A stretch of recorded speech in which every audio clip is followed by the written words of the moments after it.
The Prince and the Pauper. For many years, England had a wise and good king. The people were happy under his rule, but by and by, the good king fell ill. Soon the greedy captain of the guard saw his chance to rob and terrorize the people.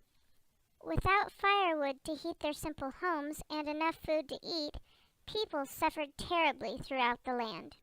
It seemed that no one could save the kingdom from the thieving captain, until one day, "Kindling! Fresh kindling!" called Mickey.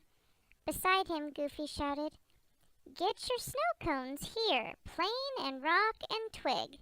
The two friends were hungry and cold too, but they tried to make the best of things. Suddenly, a coach full of the captain's soldiers spun around a corner, spraying dust and smog in Mickey and Goofy's faces. Mickey's dog Pluto shook the dust from his snout and took off after them. Mickey chased Pluto all the way to the castle. When one of the captain's guards caught sight of Mickey, he bowed so low that his nose almost touched the ground. "Welcome home, young prince," he said. "You fool," growled the captain. "Don't you know the prince is still up in his room?" He grabbed Mickey and was about to throw him out when the prince called down to the captain, "That is no way to treat one of my subjects. Unhand the lad and send him up to me." As Mickey tried to find the prince's room, he stared at the luxurious castle furnishings. He was so busy looking around that he forgot to watch where he was going. With a loud crash, he stumbled into a pile of hats. Just then the prince appeared. He was about to greet Mickey when one of the hats toppled onto each of their heads. Mickey and the prince pulled off their hats and gasped. "You look just like me," cried Mickey. "No, no, no," cried the prince. "You mean you look just like me. Exactly like me." Then the prince had an idea. "I could take your place for just one day. I am tired of being a prince," he said. "I am tired of studying and fencing and never having time for myself. I would like to see what's going on outside these castle walls." "If we swapped clothes," he told Mickey, "you could live like a prince for a while, and I could walk around the kingdom just like an ordinary citizen." "But I don't know how to be a prince," said Mickey. "Don't worry," said the prince as he gave Mickey some royal clothes. "To govern, you need only to say, 'Splendid idea! I am glad I thought of it,' and 'Guards, seize him!'" The prince put on Mickey's clothes, climbed through the window, and slid down a vine. "I'll be back in the wink of an eye," he called. Mistaking the prince for Mickey, the captain grabbed him as soon as he reached the ground. Then he placed the prince in a catapult and fired him over the castle wall. "And stay out," the captain shouted. The prince landed on his face in the mud, and Goofy and Pluto ran over to help him up. As soon as Pluto sniffed the prince, he knew it wasn't his master Mickey. So Pluto trotted off to the castle gate to wait for the real Mickey. "Gosh, Mickey," cried Goofy, "you shouldn't jump over walls and land on your head like that. You could get hurt." Of course, the prince had no idea who Goofy was. "I'm Goofy, remember?" said Mickey's friend. "So I see, my good man," the prince mumbled. "But I really must be going. Ta-ta!" Now Goofy was really confused. Mickey had certainly never talked this way before. Once the prince managed to get away from Goofy, he began to enjoy his new surroundings. "What a nice little place," he said to himself. "I really must try to come here more often." The prince was enjoying his walk when he spotted a little dog. Because he'd never had a pet before, he thought it would be fun to play with the little fellow. But the little dog had bigger friends who thought chasing the prince was even more fun. Back at the castle, Mickey was quickly becoming bored with the life of a prince. He didn't like spending his day taking all those lessons, not when he could be eating instead. Mickey licked his lips as Donald, the prince's butler, carved a giant plate of grubs.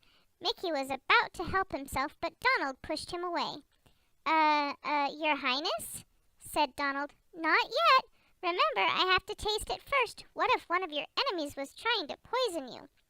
"What enemies?" asked Mickey, but Donald didn't answer. His mouth was too full, and before Mickey could get a taste, Donald gobbled up everything on the platter. Outside the castle, the real prince quickly discovered that the greatest enemies of the townspeople were the king's own soldiers. The captain had been ordering his men to steal everything they could carry. The prince was horrified. "As your prince, I command you to give back everything that you have stolen," he declared. "Prince?" scoffed a soldier. "Oh, I get it. You forgot to wear your crown today," he said as he clobbered the prince with some food. "How's that for a crown?" Then the prince remembered something. "I can prove I'm the prince," he shouted. He showed them his royal ring, the only thing he had brought from the castle. Everyone bowed before the prince when they saw it, even the soldier who had a cart of stolen food. "It is the prince!" he cried. The prince quickly took charge of the food and began to give it back to the hungry people. He handed out loaves of bread and sacks of food until all the food had been returned. "Hooray for the prince!" shouted the happy crowd. Not everybody was happy about the prince's kindness, least of all the captain's spies, who had run off to tell the captain what the prince was up to. The captain quickly found the prince and had him thrown into the castle dungeon. Donald was imprisoned too. The prince wept as he sat down on the cold stone floor. Because he had changed places with Mickey, he had not been with his father when the king died, and now Mickey the Pauper would be crowned king. Suddenly, there was the sound of heavy footsteps.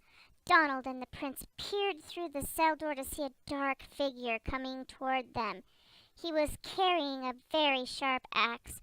"It's the royal executioner!" gasped Donald. The prince and Donald shuddered at the executioner as he approached. To their great surprise, he tripped on his long robes and knocked the guards unconscious with the side of his axe. "Gosh, I sure am sorry," Goofy cried as he pulled off his hood. Donald grabbed the keys from Goofy and unlocked the door. Meanwhile, the captain continued his evil plan. He was forcing Mickey to become the new king. To make sure that Mickey would obey his orders, the captain had kidnapped Pluto. The captain knew that Mickey would never do anything to put his dog in danger. With Mickey on the throne, the captain would control the kingdom. Just as the crown was about to be placed on Mickey's head, Mickey ducked and said, "Stop! The captain is a traitor! Guards, seize him!" "The boy is an impostor," shouted the captain. "But I am not," called out the prince, bursting into the room. As he rushed toward the captain, he snatched a sword from a guard, and the fight was on.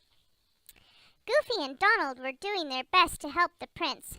Donald swung his axe and sliced the ropes that held up the chandelier.